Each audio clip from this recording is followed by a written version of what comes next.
மிதுனராசிக்காரர்களுக்கெல்லாம் ராகு பகவான் 9ஆம் வீட்டிலும் கேது 3ஆம் வீட்டிலும் வருகிறார். மிதுனராசிக்காரங்களை பொறுத்த வரைக்கும் பெரிய ப்ராப்ளம்னு எதுவும் கிடையாது. ஏன்னா 3ஆம் இடத்து கேது என்பது சகோதர பாவங்களில் பிரச்சனைகளை தரும்.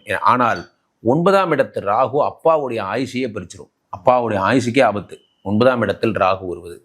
அப்போ ராகுக்கு என்ன பண்ணணும் அப்படின்னா, திருப்பாம்புபுரம் சென்றீங்கன்னா அங்கே சென்று ராகு ஒரு வெள்ளிக்கிழமை ராத்திரி போய் தங்கிடணும்.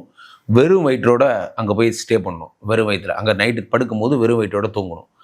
ராத்திரி ஒரு 12 1 மணி 2 மணிக்கு எந்திரிச்சு அந்த கோயில் பக்கத்தில் அப்படியே அங்கே மேலேருந்து அந்த பக்கத்தில் தான் இருக்கும் அங்கே ரூம்ஸ் எல்லாம், அல்லது தர்மஸ்தாபனம் அங்கே மண்டபம்லாம் கட்டியிருப்பாங்க. அங்கே எல்லாரோட சேர்ந்து சகஜமாக தூங்கணும். பந்தாலாம் பண்ணக்கூடாது. அங்கே போயிட்டு அங்கே நைட்டு எந்திரிச்சு அந்த கோயிலை சுற்றி வாக்கிங் வாங்க, அல்லது கோயிலை அப்படி பாருங்கள். பார்க்கும்போது அந்த வைபை நீங்கள் ஃபீல் பண்ணுவீங்க, அந்த பாம்புடைய வைபை. அடுத்த நாள் அங்கே கெட்ட வார்த்தைகள் எதுவும் பேசக்கூடாது.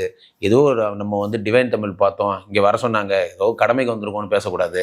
ஆசையாக பேசணும். வந்துட்டு அங்கே அடுத்த நாள் காலையில் எழுந்து ஆதிசேஷன் நோண்டி வச்ச குளம் இருக்கும். தன்னுடைய பல்லாலேயே குத்தி அந்த குளம் பண்ணியிருக்காரு ஆதிசேஷன்.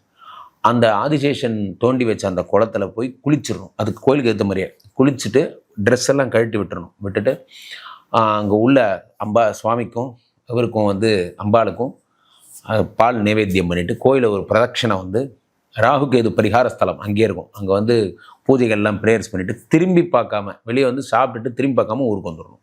அதுக்கப்புறம் வேறு எந்த கோயிலுக்கும் போகக்கூடாது. அதுக்கப்புறம் யார் வீட்டுக்கும் போகக்கூடாது. நேராக உங்கள் வீட்டுக்கு தான் வரணும். இதை மட்டும் பண்ணால் அப்பாவுடைய ஆயுசு சரியாகும். ஆனால் ராகு மனசு வைக்கணும். இது பண்ணாதான் ராகு பெருமான் சரியாவார். திருப்பாம்புபுரம் கும்பகோணத்திலிருந்து திருநள்ளாறு போகிற வழியில் இருக்குது.